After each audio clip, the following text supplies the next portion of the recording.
But now we come to a period that I call the battle for identity. Lies my grandma told me. Yeah, superstitious devices. Lies my grandma told me. What? Urban mythological rules. Bubble mice, yeah. Salut kids et bienvenue dans En attendant Godard, saison 9, épisode 41, avant-dernière émission de la saison. Pour commencer, une petite citation. J'ai toujours été fan de Stéphane Moïsakis, alors je dirais que cette émission est réservée à ceux qui ont un cerveau.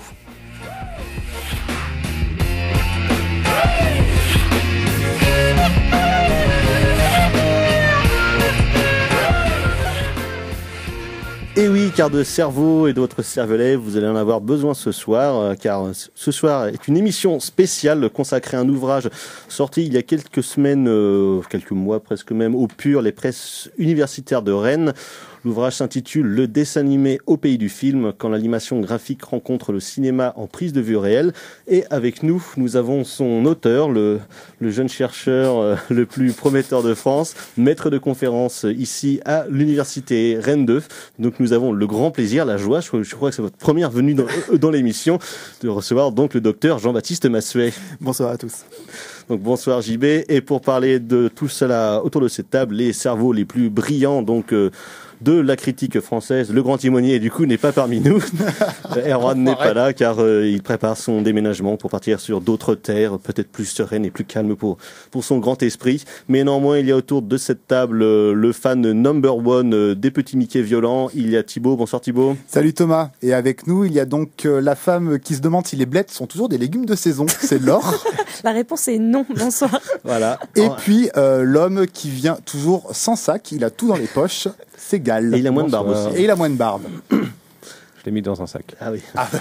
Donc voilà, on va pas faire de news et pas d'agenda aujourd'hui parce que bon, on a des choses quand même plus importantes à faire. On peut quand même juste en faire une parce que c'est quand même le Camoulox de la semaine. Ah oui, en news, donc Thibaut, vas-y. Oui, alors paraîtrait-il, ça serait sur les rails que Guillaume Gallienne serait en pole position pour adapter un polar érotique écrit par, je vous le donne en mille, cet enculé d'Édouard Philippe. Notre Premier ministre donc. Voilà, donc voilà. Le cinéma français au top de sa splendeur. On demande toujours des nouvelles de Gaspard Noé. Ah oui, aucune collision. Pas du tout. Et donc sinon, juste rapidement, agenda local, on rappelle qu'à 20h, 20h15 à l'Arvor, ce jeudi, il y a la restauration de Impitoyable qui est proposée et qui sera présentée par nos camarades du cinéma est mort, Antonin et Etienne. Donc voilà, c'est une opportunité rare en tout cas de voir des ressorties de ce genre à Rennes et c'est des séances que l'Arvor compte faire de plus en plus, donc faut y aller au moins pour soutenir l'effort et surtout voir un des plus grands chefs-d'œuvre de Clint Eastwood. Oui. Et il y a aussi au TNB, il y a Twin Peaks Firewalk with Me en version restaurée. Bon. Bref. Pour ceux qui ont envie. Oui, ben, pour ceux qui ont envie, bon, c'est-à-dire pas. Voilà quoi. Bref, il y a des choses plus intéressantes à voir au cinéma, comme par exemple Transformers 5 qui sort demain, le nouveau film de Michou. Hein, la seule chose qu'on attend aujourd'hui. Sans plus attendre, donc nous allons passer à ce qui va nous intéresser aujourd'hui, donc l'ouvrage du docteur Massuet, donc qui est en fait, on peut se tutoyer, on se connaît un petit peu, Jean-Baptiste, qui donc en fait est la reprise, la réécriture de la thèse que tu avais soutenue il y a 3 ans à Rennes 2, ici, qui était dirigée par Laurent Le Forestier. Et donc rapidement, est-ce que tu peux nous dire comment est-ce que tu as procédé à ce travail de réécriture, de reprise et les différences qu'il y a par rapport à ta thèse, qui était quand même un objet, pour l'avoir eu dans les mains, assez mastoc. Ouais, tout à fait. C'était un peu trop long d'ailleurs. Toujours trop. Toujours. Oui, il y a eu pas mal de remaniements. Hein. C'était une thèse qui a rencontré quelques critiques au moment de la soutenance. En particulier, il y a la 3e partie qui partait dans des directions un peu esthétiques, mais qui ne fonctionnait pas complètement. Qui est peut-être la partie que tu as le plus retravaillé. Ouais, tout à fait. C'est-à-dire que le plan a vraiment été changé dans l'ouvrage. La première partie relativement identique, qui est une partie historique en fait, on pourrait la qualifier comme ça, et les 2 parties qui suivent en fait ont été un peu inversées, puisque dans la thèse on est passé d'abord par la partie théorique pour arriver au questionnement esthétique. Là j'ai renversé les choses, j'ai plutôt abordé la question esthétique dans un deuxième temps pour ensuite aborder au questionnement théorique que l'analyse des films engagée en fait. Ce qui est plus logique je trouve dans son déroulement, ce qui donne un truc plus agréable en tout cas, vu que la partie théorique est quand même assez touffue, ça aborde des questions assez compliquées sur lesquelles on va revenir. Le fait de passer par par l'esthétique qui est mis en branle dans les films, effectivement, ça permet de mieux comprendre les questions que tu poses dans ta troisième partie et la conclusion après vers laquelle tu t'amènes sur les problématiques plus contemporaines de cinéma. Mais du coup, il y a effectivement, dans la deuxième et la troisième partie de la thèse, il y a des chapitres qui ont été intégralement réécrits, c'est-à-dire des choses qui étaient dans la thèse qui sont plus du tout dans l'ouvrage. Mais il y a des choses qui sont totalement nouvelles. Par exemple, le passage sur la dimension sémiotique des films, c'est quelque chose qui a été intégralement réécrit en fait. C'est un genre un director's cut un petit peu. Un petit peu, ouais, c'est ça. C'est ça. Et donc, en tout cas, on peut le dire sur la forme du bouquin.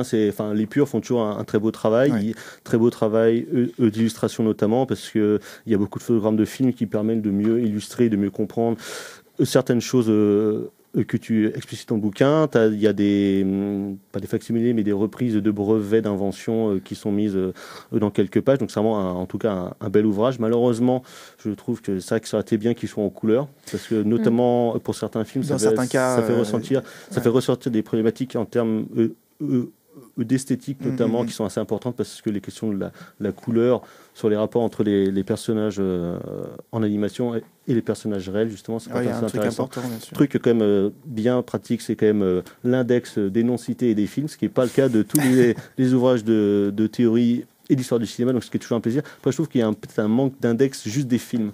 Oui, c'est vrai qu'il existait dans la thèse, et je ne l'ai pas repris dans l'ouvrage, parce que déjà, je trouvais qu'il était trop dense. Ouais, c'est comme un ouvrage qui fait presque dans les 300 pages. Voilà, j'ai supprimé pas mal d'illustrations aussi, il devait y avoir plus d'illustrations à la base, mais tu ne fais pas une bande dessinée, quoi. Exactement.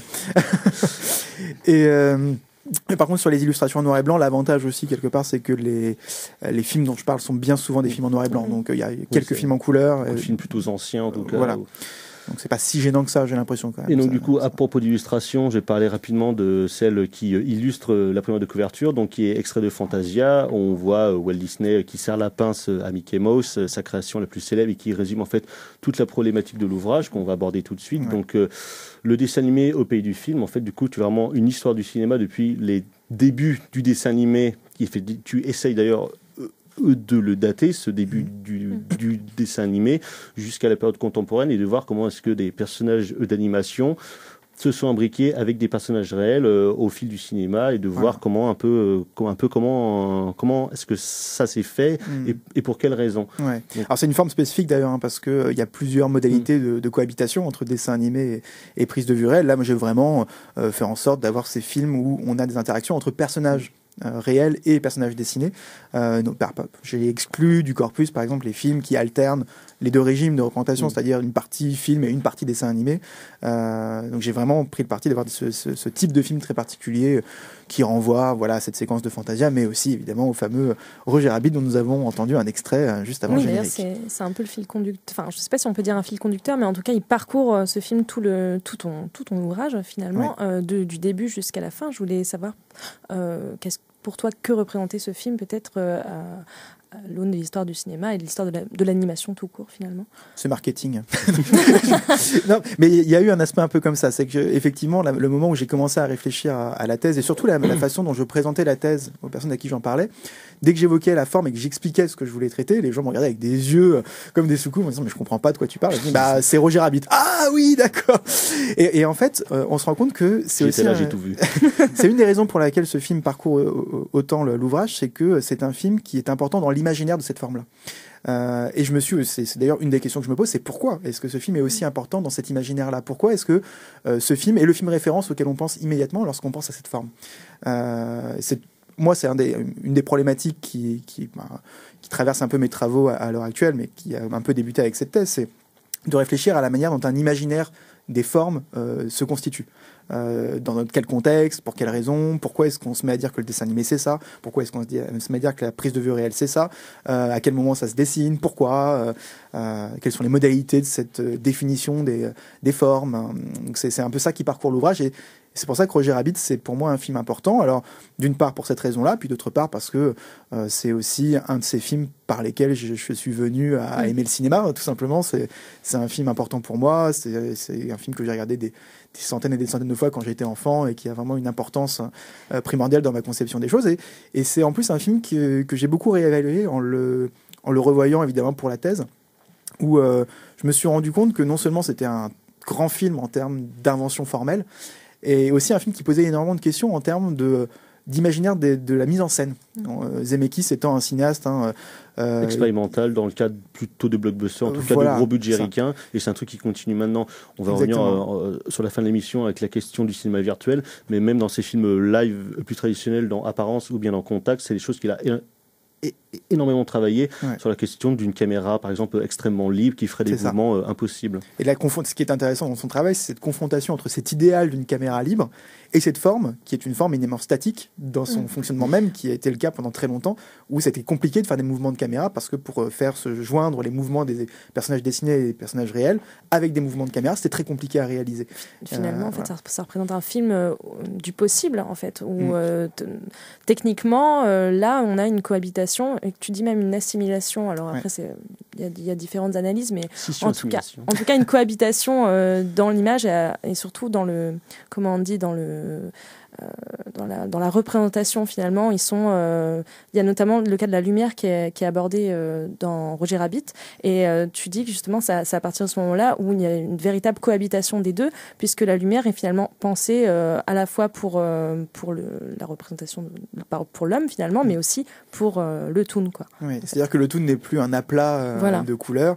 Il est constitué à l'aide de différents calques, en réalité, enfin des calques pas vraiment, puisque le terme est un peu anachronique, mais c'est réalisé à la tireuse optique. Donc c'est différentes couches d'images qui vont permettre de créer le volume des personnages. Et du coup, c'est ce volume illusoire qui leur permet de cohabiter justement avec des personnages en prise de vue réelle. Et cette cohabitation, comme tu le dis, amène à la question de l'assimilation. C'est-à-dire finalement, est-ce que ces formes se mouvant sur un écran ne sont pas similaires, quand bien même elles se différencieraient en termes de régime graphique? Est-ce que finalement ces deux formes ne représentent pas la même chose concrètement? Oui, c'est ça. Mais pour arriver à ce point, tu retraces quand même toute une histoire et finalement même une petite guerre entre cette cohabitation finalement. Justement, cette guerre sur laquelle on va revenir tout de suite après une première pause musicale, Cartoon.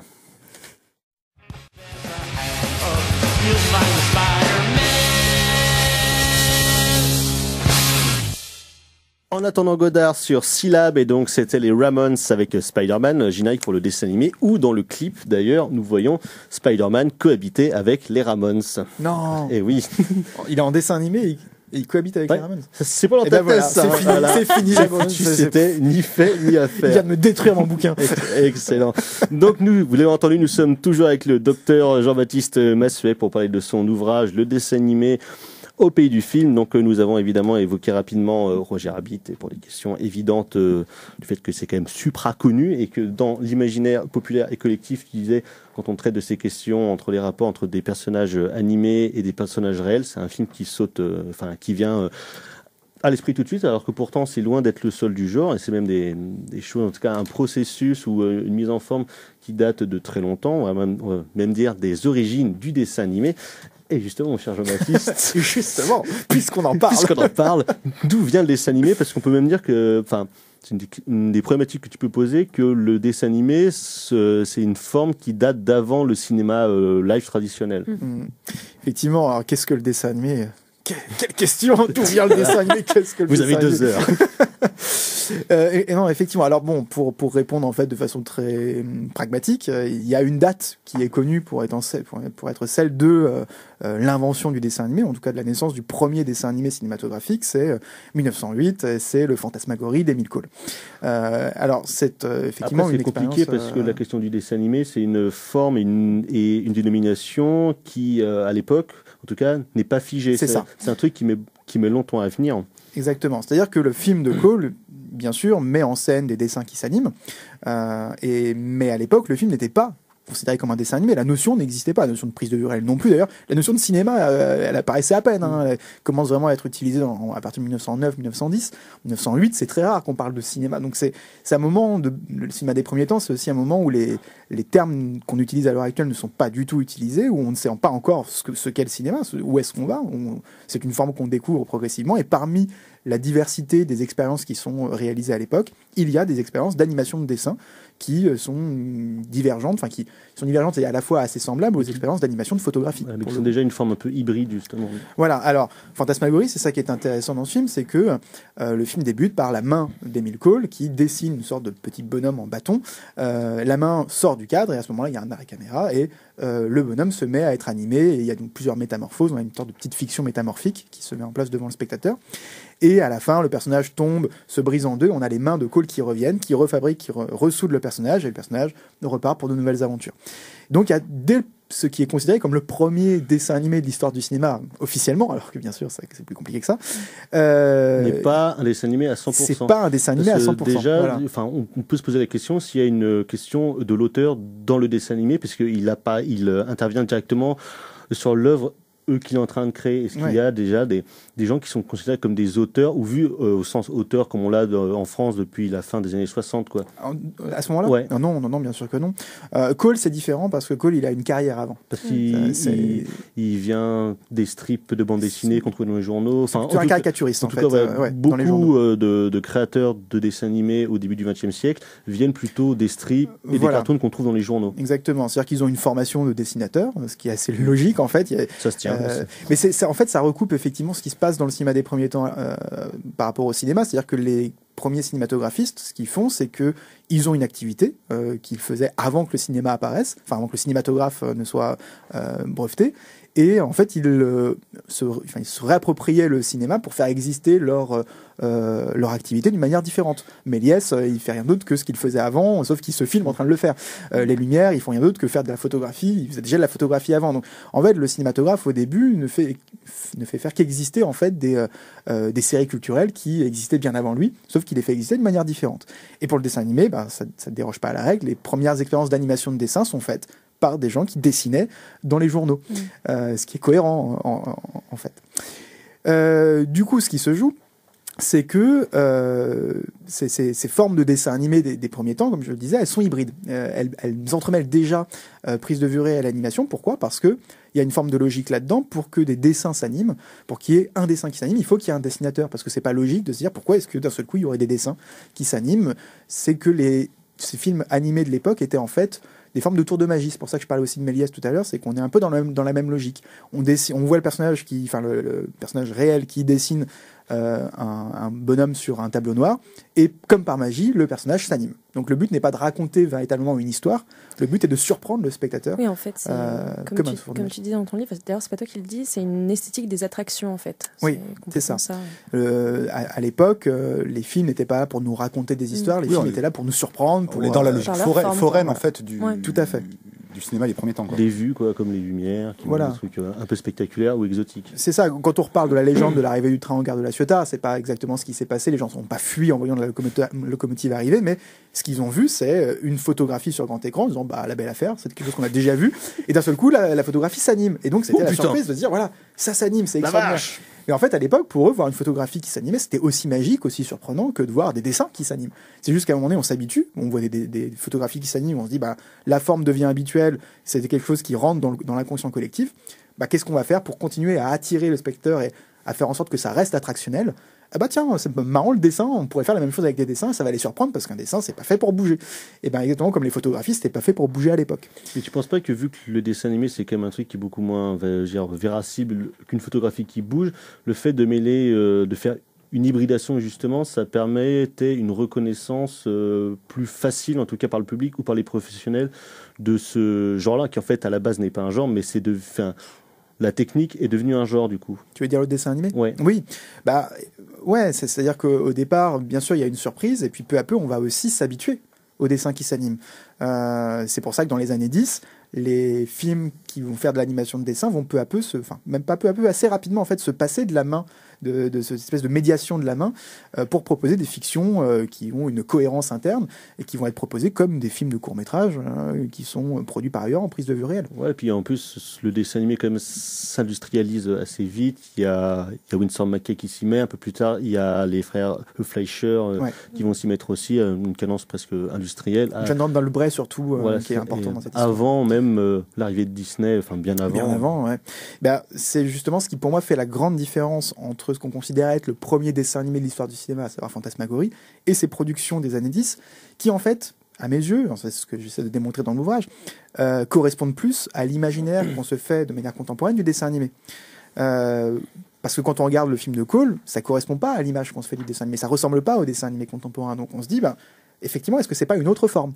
Alors que les dessins animés tels qu'ils s'industrialisent dans les années 10 vont adopter cette forme qui va être là pour le coup une forme répétitive, pas répétitive mais répétitive dans la technique, dans les modalités de fabrication, dans la régularité de la sortie de ces films sur écran, au point que les spectateurs vont s'habituer à cette forme qui va être reconduite jusqu'à nos jours, quasiment. C'est-à-dire que la forme du dessin animé industriel est encore celle que l'on connaît majoritairement dans le cadre des sorties au cinéma, même si maintenant c'est de l'image de synthèse, ça reste finalement le même principe. Thibaut. Alors pourquoi est-ce qu'on considère du coup le film de Cole comme le premier dessin animé, alors que même dans ton bouquin, dans les toutes premières pages, est-ce que c'est parce tu que parles c'est d'expérience des années 1900, enfin des années 0 limite.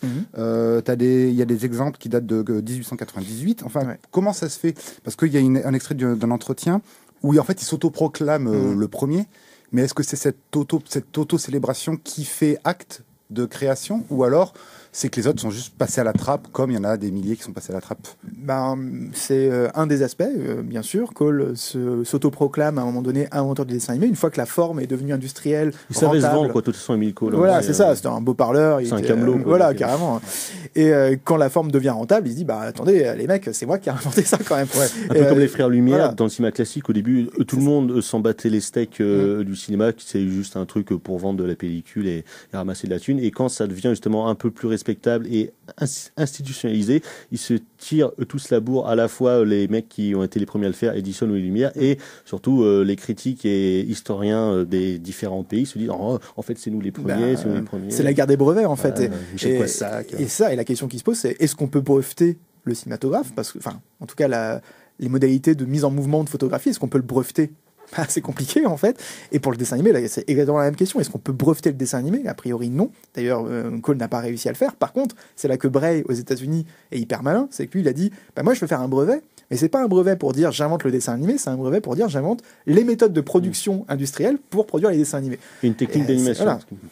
Et pour revenir à ta question, il y a aussi autre chose, là qui est d'une évidence absolue, c'est qu'il y a une dimension nationaliste, bien sûr. Oui. C'est-à-dire que les découvreurs de Cole, ceux qui vont perpétuer sa pensée, je pense à René Jeanne notamment dans les années 30, ils vont être dans cette logique, de dire Cole c'est le premier. Pourquoi ? Parce que il faut montrer qu'en France c'est important qu'il y a un créateur, qu'il y a un inventeur. On avait Méliès, on avait Lumière et on a Cole. Alors même qu'il y a des Américains qui ont fait des expériences de mise en mouvement de dessin avant Cole, notamment James Fair Blackton avec The Enchanted Drawing en 1900 ou Humorous Faces of Funny Faces en 1906. Donc il y a déjà des expériences qui existent, mais bien sûr là c'est les discours qui vont recréer cette figure du Cole inventeur, sachant que bien sûr, comme tu le signalais, il y a des expériences qui remontent à même avant le cinématographe Lumière, puisqu'on le sait, tout ce qui est jouet d'optique, par exemple, les phénakitiscopes, les zootropes, etc., animaient déjà des images en boucle, mais on était sur des images dessinées, et du coup, on pourrait se demander, mais est-ce que c'est pas déjà des formes de dessin animé ? Alors bien sûr, encore une fois, le terme n'est pas bon, c'est anachronique, c'est des formes d'animation de dessin, mais pour moi, les films de Cole ne sont pas moins des formes d'animation de dessin que les formes... Voilà, parce que justement, tu fais une différence entre le dessin animé qui est assimilé avec l'animation, ce qui n'est pas vraiment la même chose, parce que tu peux animer une image photographique aussi. Pour moi, et pour les commentateurs de l'époque, les premiers films en prise de vue réelle étaient des films animés. On appelait ça des photographies animées à l'époque déjà, c'était symbolique de quelque chose. C'était l'animation qui était le principe fondateur. Le mouvement, la question du mouvement est arrivée bien plus tard. Ce qui importait dans ces films-là, c'était la mise en mouvement. Et mise en mouvement égale animation. C'est pas le mouvement qui importait, c'était le fait que c'était immobile et que ça devenait mouvant. Donc c'est l'animation qui était importante aux yeux des spectateurs. Et à l'époque, on va dire en tout cas dans ces premières années, aux années 30, après on passera à Walt Disney, mais quelle technique était préférée? Parce que dans ton ouvrage, tu parles beaucoup de techniques d'animation, mais tu parles pas trop de stop motion, tu parles pas beaucoup des films de collage. Pourquoi plutôt se centraliser sur une animation qu'on appellerait maintenant traditionnelle? Alors, c'est aussi traditionnel, les questions de stop motion sont aussi des formes traditionnelles. Mais dans l'esprit, encore une fois, du public, l'animation traditionnelle, c'est plutôt un dessin animé comme Disney. La raison, elle est très simple, c'est que c'est la forme prédominante en termes de quantité de films. Il y a beaucoup plus de production en dessin animé, donc dans l'inconscient collectif, le dessin animé est devenu quasiment métonymique de l'animation. Et pourquoi pourquoi c'est la forme qui a prédominé? Parce qu'en termes industriels, c'était la plus abordable, la plus facile, ou c'est celle qui plaisait le plus directement au public? À ton avis, je sais pas si t'as des sources là-dessus. J'ai pas trop réfléchi à cette question-là. C'est vrai que c'est intéressant. Je sais pas trop à quoi c'était dû. Parce que Cole, par exemple, a expérimenté énormément de formes. Il n'a pas fait que du dessin animé, il a aussi animé des poupées, il a animé des objets. Blackton aussi, quand il réalise Haunted Hotel en 1907, il anime des objets. Il y a des films aussi de Segundo Deschomon qui anime des objets. Donc il y a toute une tradition d'animation d'objets. Peut-être que la raison, elle est tout simplement que la générisation, je ne sais pas comment le dire autrement, le devenir genre du dessin animé est plus simple à envisager que le devenir genre de l'animation en stop motion, parce que le dessin animé ouvre sur un ailleurs total. Alors que la stop motion, on est quand même dans la prise de vue photographique qu'on va réanimer, et donc il y a souvent quelque chose qui va être lié au trucage. On va voir les films en stop motion beaucoup plus comme des trucages, et ça va être beaucoup plus longtemps à devenir des formes autonomes, les films en animation photographique. Au début, les films qui animent des objets ou des marionnettes ou des bonhommes en pâte à modeler vont intégrer des films en prise de vue réelle en tant que trucage, en tant que truc. Et là, pour le coup, les films qui racontent des histoires autonomes sont un peu plus tardifs que les formes animées qui, là, pour le coup, vont envahir le marché. Donc, voilà, pour moi, la raison, elle est là, elle est tout simplement en termes de visibilité. C'est juste que des industriels se sont emparés du dessin animé avant l'autre forme et s'en sont emparés aussi pour imiter le langage cinématographique. Et ça a participé aussi de la naissance d'un langage. C'est-à-dire que bien vite, on a pu faire des mouvements de caméra, on a pu simuler des focales, simuler des échelles de plan, etc. Très vite, la forme reste moins figée, quoi. Ouais. On n'est plus dans la vue ou juste dans un plan, une vanne. Et celui qui l'a le plus, tu me diras si je me trompe, le plus popularisé, c'est Walt Disney, quand il se met à faire de manière industrielle des courts-métrages, et après son long-métrage avec Blanche-Neige en 1928. Blanche-Neige, c'est 37. 37, oh là là, c'est vieux en fait. Oh là là. Et donc voilà, c'est une forme qui commence à se populariser et surtout à avoir de grands succès commerciaux au cinéma. Ouais, ça a été toujours assez rentable, hein. Sinon ce serait pas devenu une industrie d'ailleurs. Avant, c'était beaucoup présenté en première partie de film, avant le long métrage, c'est un peu le petit bonus. Il y avait un regard un petit peu critique sur ces objets. On les prenait pour des objets qui permettent de combler les programmes. On les prenait pas pour des films du même niveau culturel que les films en prise de vue réelle. C'est encore toujours un peu le cas d'ailleurs. C'est toujours le cas. Oui, on dit que quand t'aimes les dessins animés, on dit que t'aimes les films pour enfants. Voilà, les petits Mickey, c'est pour les bébés. Voilà, pour les bébés, exactement. Mais pour autant, il y a eu quand même une reconnaissance académique, quoi. Il y a une reconnaissance qui est plus tardive. Et elle est liée à Disney. Et le cheval de bataille de Disney, ça a été ça. C'est-à-dire que pendant une dizaine d'années, c'est-à-dire qu'à partir du moment où il réalise Steamboat Willie en 1928, qui est le premier film parlant commercialement viable en dessin animé, à partir de là, Walt Disney va avoir vraiment un leitmotiv dans sa carrière, ça va être de légitimer le dessin animé aux yeux aux yeux de l'Académie, et notamment de l'Académie hollywoodienne. Et pour ce faire, il va œuvrer dans cette direction, notamment avec la réalisation de Blanche-Neige, où là, le but, c'était de dire, voilà, avec un dessin animé, on peut faire un long métrage, et surtout, on peut faire un long métrage calqué sur ce que fait la prise de vue réelle, parce que des longs métrages d'animation qui existent avant Blanche-Neige, mais Blanche-Neige est peut-être, là, pour le coup, le premier à autant adapter, assimiler les modes de représentation de la prise de vue réelle. C'est pour ça qu'il est aussi important, ce film. Et les spectateurs, quand ils allaient le voir, et même les critiques de l'époque, remarquent bien, ils disent, c'est un film, en fait, ça pourrait être de la prise de vue réelle, ça changerait pas grand-chose. Ouais. En termes de mise en scène, en termes de cadre, de scénographie, la manière dont les personnages bougent, c'est un truc qui sera a priori absolument pas infaisable en live si on le prenait tel quel. Il y a d'ailleurs des acteurs qui ont été employés. Voilà, exactement, ce que je voulais dire. Il sait beaucoup pour ses films, notamment pour la scène de danse avec Blanche-Neige et les nains.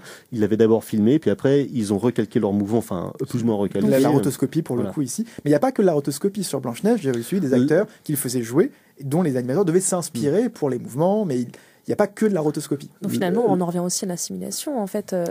La rotoscopie, juste pour revenir rapidement, c'est le principe de redessiner sur une image live pour faire un rendu animé, réaliste, on va dire, réaliste. Ce qu'a fait beaucoup Ralph Bakshi dans les années 70 et 80 avec les Seigneurs des Wizards. Wizards, et puis son adaptation du Seigneur des Anneaux, ou choses comme ça, quoi. Qui est un truc assez particulier par contre en termes de rendu. L'utilisation est très particulière. C'est souvent assez casse-gueule quand même. Ouais, c'est vrai. Mais c'était utilisé sur la série Superman aussi dans les années 40. Où quand Superman était en Clark Kent, il était rotoscopé. Quand il était en Superman, il était plus rotoscopé pour montrer les super pouvoirs justement du personnage qui échappait à sa condition d'être humain. Déjà, étonnant. Et oui, oui, tout à fait. Sur cette nouvelle incroyable, pour vous remettre, on va tout faire une petite pause musicale avec le plus grand fantasme sexuel des années 80.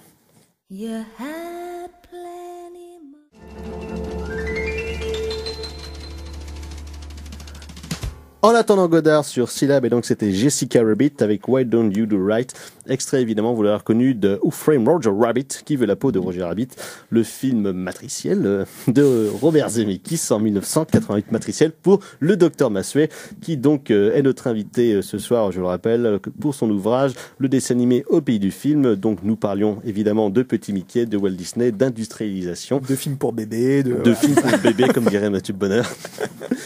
Et donc nous allons continuer donc dans la lecture de cet ouvrage qui, ma foi, est passionnant, mais quand même, on va pas se le cacher, à l'inverse de la capillarité de notre invité, est très touffu. Et donc, on va plutôt la traiter de la question, après donc les grands succès des années 30, sur une question d'une certaine marginalisation, entre guillemets, du dessin animé ou du cartoon, qui a pu s'opérer, je pense, après la Seconde Guerre mondiale notamment, sur la question du fait de pourquoi est-ce que le dessin animé s'est autant déplacé à la télévision plutôt que sur le grand écran. Peut-être pour des questions, des impératifs économiques, des questions de format. Je ne sais pas si Monsieur Massuet, vous avez... Ouais, je pense qu'il y a plein de raisons à ce déplacement. L'une des raisons majeures, c'est bien sûr des raisons économiques, quasiment toujours économiques, de toute façon. C'est Hollywood. Voilà. Le fait est qu'en fait, les studios Disney, à l'époque, lorsqu'ils produisent les films, ils sont sans cesse dans une situation proche de la banqueroute. Le studio Disney a très rarement été ça se voit beaucoup bénéficiaire. Dans leurs films des années 60-70, notamment quand ils font les Aristochats ou bien le livre de la jungle, où en termes de rendu, c'est quand même clairement dégueulasse par rapport à leurs grands chefs-d'œuvre des années 40, où à la fois ils reprennent quasiment texto des dessins de leurs grands films comme La Belle au Bois dormant ou bien Blanche-Neige, et en termes d'animation, il y a un rendu qui est presque fainéant, je vais dire. C'est ça, ils ont beaucoup moins de temps, beaucoup moins de personnel. On sent bien que c'est différent par rapport aux grandes structures industrielles qui étaient celles des studios au tout début des productions, notamment Blanche-Neige. Mais Walt Disney meurt déjà, ça. Walt Disney meurt en 66, c'est ça, ouais. Et le truc, c'est que Blanche-Neige est sans doute le seul, enfin pas le seul, l'un des seuls grands succès de Disney qui a permis au studio de tenir par la suite. Tous les films suivants ont été déficitaires dans leurs résultats au box-office. C'est quand même ahurissant parce que vu la quantité et la qualité de leur production dans les années qui suivent Blanche-Neige, on dit c'est peut-être presque aberrant qu'un studio pareil ait réussi à durer jusqu'à se renflouer dans les années 90 avec La Belle et la Bête, où là ils ont vraiment recommencé à avoir des méga cartons. Surtout juste après Blanche-Neige, il y a quand même Fantasia en 1940. Mais qui est un échec total. C'est un gouffre financier. C'est un gouffre, mais pourtant c'est encore aujourd'hui un monument. Ah ouais, c'est un de ses plus grands chefs-d'œuvre, mais c'est un film qui a coûté à peu près 2 bras à Walt Disney et qui lui a rendu un moignon, quoi. Et sans doute aussi parce qu'à l'époque, il n'y avait pas forcément un public qui était totalement prêt pour ça. Blanche-Neige a énormément surpris et c'était un peu la nouveauté qui a fait du film vraiment un énorme succès. Je pense qu'après, les gens, les spectateurs de l'époque n'étaient pas forcément prêts à accepter les expériences de Fantasia, par exemple. La grande œuvre, c'est quelque chose qui est venu avec le temps, en fait. L'aura de Walt Disney s'est dessinée avec le temps, et pas seulement à travers le cinéma. Et c'est là que le déplacement est intéressant. D'ailleurs, je pense que dans Fantasia, il y avait une grosse envie de Walt Disney aussi de faire accepter le dessin animé comme art, finalement, en le liant avec le classique, quand même, qui est la musique. C'était clairement son idée. La grande œuvre symphonique, raconter beaucoup d'histoires comme la création du monde, ou bien ce genre de choses, se mettre lui-même en scène, justement, avec son héros, avec son personnage. Mais c'est ce que raconte ma couverture, c'est-à-dire que l'illustration de Fantasia que j'ai choisie, elle fait sens pour ça, c'est que c'est un moment où Walt Disney met en scène la rencontre entre un art qui est en quête de légitimité, qui est le dessin animé, et un art qui est légitimement reconnu, qui est la musique classique, en la personne de Léopold Stokowski ici. Et alors c'est une image qui est assez parlante, on a Mickey qui est un peu en dessous de Léopold Stokowski sur une sorte d'estrade, de podium, il est un petit peu en dessous, mais il a un pied sur la dernière marche. Stokowski il est penché, donc il a une position d'humilité aussi vis-à-vis du dessin animé. Donc il y a cette espèce d'iconisation qui nous dit quelque chose du statut du dessin animé à cette époque, qui cherche justement à monter, à être reconnu par ses pairs. Et tu sais si à la même époque, donc Disney était loin d'être le seul aux USA, il y a notamment beaucoup d'employés anciens employés de Disney avec qui Disney s'était frité, notamment pour des questions syndicales, parce qu'il se comportait quand même comme un vrai patron ricain, bref, un bon gros fils de pute, quoi. Ouais. Et donc, il y en a pas mal qui ont fondé leur propre studio. Qui sont partis, qui sont allés ailleurs, qui sont allés dans d'autres majors, qui ont rejoint la Warner Bros, la MGM. Ouais, parce que donc la Warner aussi faisait énormément de dessins animés, avec les Looney Tunes, avec les Chuck Jones, avec Bibi le Coyote, tout ça. Et eux, ils étaient... J'ai l'impression plus à la télévision qu'au cinéma, ou alors... Pas au début. Au début, c'était vraiment des films cinématographiques, c'était des courts-métrages, exactement comme avant. La télévision, ça arrive vraiment dans les années 50, hein. C'est quand même plus tardif. Enfin, ça arrive pendant la guerre et après les années 50. Voilà, mais ça se développe ça arrive en même temps que la télévision, tout simplement. Oui, voilà, c'est ça. C'est là que ça commence vraiment à se développer. Pas con. La grande société, hein. Et je ne sais plus ce que je voulais dire. Tiens, je vais rebondir là-dessus. Du coup, on parle beaucoup un petit peu de l'industrie hollywoodienne, mais comment ça se passait en France, comment ça se passait sur les autres continents? Je pense notamment maintenant, il y a l'animation asiatique qui est archi reconnue, mais est-ce que... Parce que, bon, voilà, tu peux pas, on après, peut pas tout traiter aussi, mais comment ça se passait en termes commercial, à ce niveau-là? Mais oui, voilà. Ils n'avaient pas tous la même force de frappe, mais en termes de production. En termes de production, là encore, c'est assez simple. C'est des systèmes qui se sont énormément inspirés du système américain. En France comme au Japon d'ailleurs. En France, ça s'est développé notamment dans les années 30-40, mais là-dessus, il faudrait laisser un autre grand spécialiste en parler, à savoir Sébastien Roffa, qui est vraiment le spécialiste maintenant de cette question-là, notamment du dessin animé en France sous l'occupation. Et c'est un ouvrage absolument passionnant. Et pour le Japon, au début, par exemple, la Toei met en place des systèmes de production qui sont vraiment ceux de Disney. D'ailleurs, ils sont rebaptisés la Disney de l'Orient. Avec Tezuka, quand il crée Astro Boy ou tout ça, c'est vraiment le modèle qu'il a en tête, quoi, devenir un peu... Tezuka, c'est plus la télévision, c'est-à-dire qu'on est encore sur autre chose, c'est un peu plus tard, où il se rend compte que le modèle économique, justement, très américanisé, c'est un peu devenir un genre de Disney japonais. Pour la Toei, oui, c'était ça l'idée. Mais assez rapidement, voilà, ce qu'ils se sont dit au Japon, c'est que le modèle ne fonctionnait pas parfaitement et qu'il y avait une autre manière de produire de l'animation, et c'est l'animation limitée, c'est l'idée de faire moins de dessins par seconde, ce qui fait de grandes économies, bien sûr, en termes de production, et puis surtout créer une identité stylistique. On a beaucoup reproché au manga japonais, souvent, qui fonctionne beaucoup dans une économie beaucoup plus limitée, où effectivement, même quand on voit des dessins animés plus tardifs, comme les Dragon Ball, tout ça, on revoit 5 fois la même image, ou je sais pas, dans Olive et Tom, par exemple, on revoit 15 fois la même image, ce genre de production qui est beaucoup plus limité. Très haché, quoi, aussi. Et sur ce point, je citais Sébastien Roffa avant pour la France. Pour le Japon, il faut absolument aller lire Marie Pruvot-Delarpre, qui est la spécialiste de l'animation japonaise. Sa thèse a été soutenue. Normalement, ça devrait paraître pur, peut-être l'année prochaine, j'imagine.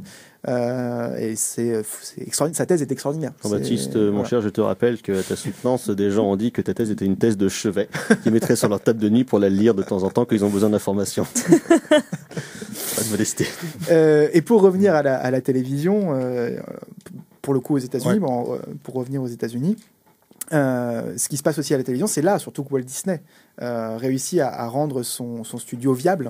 C'est justement en produisant des choses pour la télévision, et notamment son émission de télévision Disneyland, où là pour le coup c'est lui qui est mis en scène, il se met en scène comme le bon vieux papa qui est là pour raconter les histoires, et il y a des petits dessins animés. Il y a d'ailleurs c'est l'image qu'il a maintenant, de toute façon, c'est le vieux pépé qui connaît tout, qui accueille les gens dans son monde paradisiaque. C'est ça, c'est le père Castor. Voilà, il s'est fabriqué cette image. Il y a un épisode de Disneyland extraordinaire dont je parle dans l'ouvrage, c'est le Day in the Life of Donald Duck, où on voit la vie de Donald en tant que star dans les studios hollywoodiens. Donc c'est un film qui mélange dessin animé et prise de vue réelle, et qui est assez intéressant parce que c'est un épisode de télévision pour le coup. Et à l'époque, la question de rapprochement ou d'éloignement entre le dessin animé et le film live, comment est-ce qu'il existe encore? Je pense qu'il y a Mary Poppins pour une séquence très célèbre de danse avec des chevaux et puis des pingouins, ou alors c'est vraiment un truc qui est un épiphénomène? C'est sporadique parce que en gros c'est au moment où les studios n'arrivaient plus à financer la création d'un long métrage d'animation dans son intégralité. Ça coûte plus les moyens quand même. Voilà. Et ils se disaient tiens, on pourrait combiner ça avec de la prise de vue réelle, ça fera moins de dessins à faire. En gros c'était Disney qui pensait ça. Évidemment les techniciens qui étaient derrière disaient, non mais tu te rends pas compte, derrière ça demande vachement de taf, etc. Et mais du coup c'était ce qu'ils appelaient des films package, en fait, des films package des films du coup qui mélangeaient des segments dessinés, des segments animés, des segments en prise de vue réelle, et parfois un mélange des deux. Il y en a eu énormément, et c'était des films qui permettaient de renflouer un petit peu les studios dans des moments de crise. Et Mary Poppins, c'est intéressant que tu en parles, parce que je disais que du vivant de Disney, il y avait eu Blanche-Neige comme étant le grand succès, mais il y en a eu un deuxième, et c'est à la fin de sa vie, et c'est Mary Poppins. C'est les 2 films dans la vie de Walt Disney, c'est les seuls en fait films de sa carrière qui vont vraiment rapporter énormément d'argent, et surtout, Mary Poppins va obtenir des Oscars. C'était le truc que recherchait Disney depuis extrêmement longtemps. Donc en gros, en faisant un film d'animation qui n'est pas un film d'animation, c'est là qu'il a réussi à avoir... Parce que c'est tout à fait ça. Mary Poppins n'est rien d'autre qu'un film d'animation avec des acteurs en prise de vue réelle. Et la séquence en animation, la séquence hybride du film est tout à fait symbolique de cette concordance en fait entre les personnages animés et les personnages réels, puisqu'au final, ça choque pas.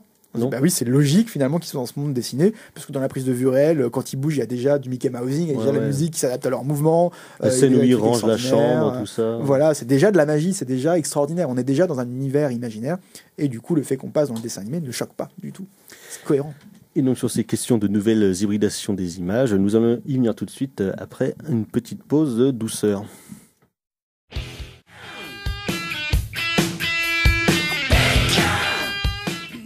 En attendant Godard sur Syllab, et donc c'était AC/DC avec Big Gun, chanson de 1993, extrait de la bande originale de Last Action Hero de John McTiernan, film là aussi hybride pour quelques raisons, à la fois hybride dans la diégèse, puisque ça passe dans 2 diégèses différentes, et surtout donc pour notamment une scène quand le petit Danny Madigan entre dans le commissariat fictif de Los Angeles, il y a un personnage qui doit faire équipe avec l'image numérique de Humphrey Bogart.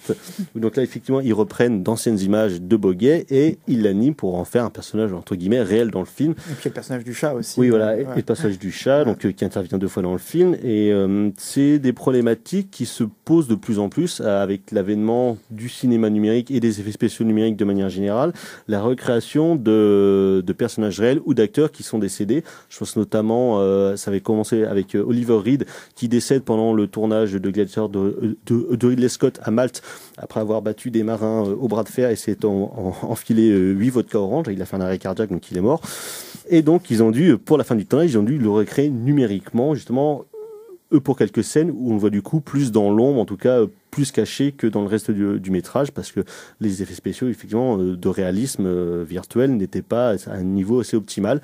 Et plus tard en 2004 il y a Kerry Coran pour son film Captain Sky, le monde de demain, qui reprenait comme méchant Laurence Olivier, qui était déjà décédé depuis une dizaine d'années, voire un peu plus, pour en faire le méchant du film, ou Bryan Singer dans Superman Returns qui réutilisait des images de Marlon Brando pour le faire rejouer le père de Superman justement. Et c'est des questions qui se posent de plus en plus, parce que maintenant on le voit dans des pubs, que ce soit Steve McQueen ou bien Fernandel par exemple, qui sont réutilisés, redoublés et qui sont bidouillés numériquement pour créer de nouveaux personnages. Et donc cela pose en tout cas des questionnements éthiques et moraux sur la réutilisation et l'animation de personnages, enfin de personnes réelles qui sont mortes. En réanimation. Là. Ouais voilà, de réanimation du coup. Donc, réanimateur. Je sais pas, JB, si c'est des questions qui se posent, en tout cas en termes d'animation, en termes de production, justement, comment c'est fait. À la fois, ça se gère à question de millions de dollars, notamment pour Marlon Brando, qui mort a demandé à peu près autant que quand il était vivant, donc ça veut dire très cher. En fait, c'est marrant parce que ça me rappelle un film expérimental. J'ai oublié le nom du réalisateur, mais le film s'appelle Film Marilyn. Qui est un film qui se base sur une séance de photos de Marilyn Monroe qui ont été réutilisées pour la réanimer, donc en se basant sur un système d'animation classique.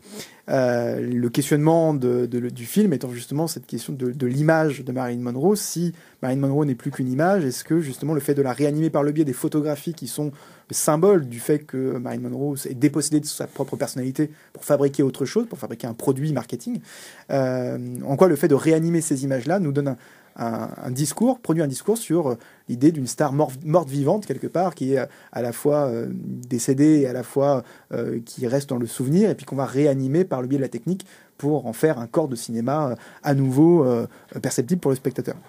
Et il me semble que c'est des questionnements un peu similaires dans les cas que tu cites ici. Et c'est lié à ces questionnements éthiques de réanimation. Est-ce qu'on a le droit de redonner vie à des acteurs décédés ? La question, elle est d'autant plus concrète à l'heure actuelle qu'à l'ère du numérique, justement, le travail est extrêmement facilité pour obtenir ces images de personnages, de personnes décédées. On pense notamment, bien sûr, à Fast and Furious 7 et puis à Rogue One, pardon. Ah oui. Avec Peter Cushing et Carrie Fisher. Donc, on est dans des questionnements, oui, que beaucoup considèrent comme éthiques, moraux. Je dirais que moi, je me suis pas encore vraiment posé cette question-là. Néanmoins, bien sûr, il y a une question qui se pose liée à l'image pour moi. C'est que finalement, en faisant ça, on se pose la question, est-ce que ces acteurs, maintenant qu'ils ne sont plus là, est-ce qu'on peut encore les considérer comme des images exploitables au cinéma? C'est là qu'est la question, en fait. C'est une question, d'ailleurs, qui est posée frontalement par un film comme Le Congrès, d'Harry Feldman, parce que même si, vous savez, le film, il raconte l'histoire de cette actrice Robin Wright qui joue son propre rôle dans le film et qui est numérisée pour vivre voilà, ad vitam aeternam pour pouvoir c'est ça. continuer dans le temps. Le personnage vieillit, elle n'est pas morte, mais elle continue à vivre sur un écran éternellement jeune. Et la question qui se pose, c'est est-ce que c'est toujours elle? Est-ce que et c'est des choses qui arrivent de plus en plus avec le rajeunissement numérique. Je pense à Jay Bridges dans Tron Legacy. Il y a Johnny Depp dernièrement dans le dernier Pirates des Caraïbes. Et c'est des choses aussi qui arrivent maintenant avec le cinéma virtuel. Donc on va y venir avec les films de Robert Zemeckis notamment et d'autres. Ou même quand Jamel Debbouze avait son film Pourquoi j'ai pas mangé mon père il y a 2 ans, à la base, il voulait faire en fait Louis de Funès en performance capture, quoi, justement, pour des questions légales et surtout des levées de boucliers en France sur cette question de réutiliser une icône nationale pour le refaire jouer maintenant, alors qu'effectivement, il est mort depuis 20 ans. Quoi. C'est encore des choses qui sont assez difficilement acceptables, mais qui sont beaucoup plus faisables maintenant par le biais du cinéma virtuel, qui a du coup aussi une certaine forme d'animation hybride. Rapidement, sur la technique, on en a déjà parlé, qu'on a parlé du Tintin de Spielberg notamment, où donc c'est des personnages c'est des acteurs qui sont dans un volume, ils sont captés par des centaines de caméras, et après ils sont recréés entre guillemets numériquement avec un maquillage numérique, plus que des maquillages de prothèses pour donner la forme que l'on veut, quoi. Et c'est comme ça que Ray Winstone, ce gros Irlandais bourré à la bière, devient le svelte et musclé Beowulf dans le film de Robert Zemeckis, ou alors même il peut jouer un dragon, Smaug dans les films de Peter Jackson, tout ça. C'est une forme où en fait on peut créer absolument ce qu'on veut et une liberté de mouvement absolument totale, presque démiurgique, ce que fait Zemeckis ce qu'il a expérimenté dans ses longs métrages. On en revient quelque part à une question liée à l'animation, c'est que c'est des films bien sûr qui ne recoupent pas forcément l'animation dans la fabrication, puisque ce sont des acteurs réels qui jouent et c'est pas un animateur qui va les animer. Néanmoins, la question qui se pose, c'est est-ce que le mouvement de ces acteurs, ou même l'image numérisée de ces acteurs, ne peut pas être considérée comme une matière qu'on va retravailler par la suite par le biais de logiciels, auquel cas on en revient à ces considérations selon lesquelles tout cinéma est animation. Même quand on filme des corps, finalement, ces corps sont de la matière, et c'est une matière qui est malléable dans diverses proportions. Tu le cites dans ton ouvrage, un théoricien qui s'appelle Cholodenko avait dit « l'animation comprend tous les films ». Exactement, c'est vraiment ça. La théorie de Cholodenko, c'est ça, c'est de dire que finalement, le film est une forme d'animation. Il y a plein de formes d'animation, et la prise de URL est une forme parmi d'autres. C'est-à-dire que tout, quand les images en mouvement sont une forme d'animation, quelle qu'elle soit. Et dans les films dont tu parles et dans ces techniques dont tu parles, il y a une dimension identitaire très questionnante. C'est-à-dire que ces acteurs qui sont des stars, qui ont une image publique, mais qui ont aussi une vie privée, c'est toute l'ambiguïté de leur rôle. C'est-à-dire, est-ce que en vendant leur image de la manière dont ils le font, est-ce qu'ils finissent par ne plus s'appartenir, au point finalement d'avoir cette espèce de division identitaire qui fait qu'ils peuvent ne plus se ressembler, incarner plusieurs personnages radicalement différents en termes de forme. C'est ce que fait Jim Carrey dans Scrooge. Il joue le personnage à 8 âges différents. Voilà, ou Tom Hanks dans le Pôle Express. Voilà. Donc tout cela nous amène à nous poser la question de l'identité de l'acteur. Qu'est-ce qui reste de l'acteur à l'ère du numérique et à un moment donné où l'acteur devient finalement un personnage d'animation lui-même, un personnage qu'on peut réanimer, qu'on peut retransformer de la manière dont on veut, au point que ça revient à redéfinir ce qu'est l'animation, tout simplement. Ça redéfinit ce qu'est la prise de vue, mais ça redéfinit aussi ce qu'est l'animation. Après, là, dans ton bouquin, tu cites Christian Viviani à propos du Pôle Express de Bob Zemeckis. C'est qu'en fait, l'acteur, il est pris selon la performance capture, du coup il est redessiné, et en fait tu dis le terme, et en fait c'est toi qui je te cite, le terme de dessin employé par l'auteur ne fait guère de doute quant à l'amalgame qu'il choisit de faire entre le dessin animé et l'image de synthèse. Le film en image de synthèse ne serait finalement qu'un dessin animé auquel on aurait rajouté une autre dimension, en fait. Une dimension d'âme et qui est encore un peu étrange de par les rendus numériques qu'on possède. C'est ce qu'on appelle l'uncanny valley, justement. À la fois, c'est hyper réaliste, c'est très ressemblant, mais il y a vraiment une distance qui se crée par rapport à la reconnaissance qu'on a d'un être humain normal, entre guillemets. C'est pour ça qu'on est encore un peu dans l'animation. C'est qu'on n'est pas totalement dans l'illusion totale qui fait qu'on pourrait vraiment prendre ça pour de la prise de vue réelle. Il y a quelque chose d'inquiétant aussi à finalement ne plus reconnaître aussi ce qui est de l'ordre de l'animation. Il y a un moment donné, la confusion peut se faire. Parce qu'on se plaint du rendu, mais finalement, ce serait un grand film avec là-dessus. Du coup, c'est justement la fin d'Avatar où le personnage de Jake Sully, qui est un personnage en live réel, touche le personnage numérique de Neytiri, où là, il y a vraiment une collision entre les deux, où on voit plus vraiment de différence. Là, on sent qu'ils ont soigné le plan. 2 ans de travail juste pour ce plan. Ça se sent vraiment qu'il est supérieur au reste du film. Cameron s'est pas chié dessus là-dessus. Après, on verra ce que fera Avatar 2 et 3, hein, si on les voit un jour. Oui, ça arrivera, on sera pas mort d'ici là. En tout cas, sur ces questions, à l'heure actuelle, je m'y intéresse vraiment, bien sûr, énormément, mais j'évoquais le congrès tout à l'heure, et là, pour le coup, sur le congrès à proprement parler, il est clair à l'heure actuelle que je ne peux pas du tout me considérer comme un spécialiste de ce film-là. Par contre, il y a maintenant, je peux vraiment l'affirmer, une spécialiste de ce film, puisqu'elle a réalisé son mémoire là-dessus. Elle soutient vendredi. Donc, si jamais vous êtes sur la fac et vous avez envie, la soutenance est évidemment publique. Marie Catio, qui réalise un mémoire sur le congrès et qui pose exactement ces questions en fait qu'on se pose ici en cette fin. Parfait, on l'invitera. Ou alors on réécoutera le podcast que tu avais fait quand tu avais vu le congrès. Ça doit remonter à.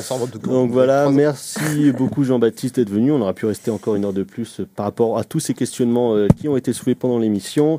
Extrêmement rapidement, les coups de cœur. Moi, c'est la saison 4 de Silicon Valley qui vient de finir dimanche et c'est toujours prodigieux. Mon petit Thibaut. Moi, c'est l'ancienne émission de radio donc de Syllab qui est aussi une asso d'organisation de musique. C'est From Town to Town. Ce qu'ils ont fait samedi soir au Marquis de Sade, c'était merveilleux, c'était une excellente soirée. Laure. On a parlé pendant l'émission, c'est Fantasia 1940 de Walt Disney. C'est sans doute un des dessins animés que j'ai le plus vu, contrairement au Roi Lion pour la plupart des grands enfants de mon âge. Donc voilà. Gal, non. Donc lui, ça sera Le Maître du Haut Château de Philippe Cadic. Et toi, mon petit Jean-Baptiste? Moi, c'est Les Robots de Isaac Asimov que je n'avais jamais lu, donc je découvre et je trouve ça formidable. Ouais. Voilà, merci beaucoup pour cette émission, messieurs, dames. Merci beaucoup JB. Merci à Gal pour la technique. On se retrouve la semaine prochaine avec le retour du Grand Timonier et la dernière émission de la saison où nous traiterons notamment de Transformers 5, bien évidemment. Merci à tous, ciao, bonsoir. Salut.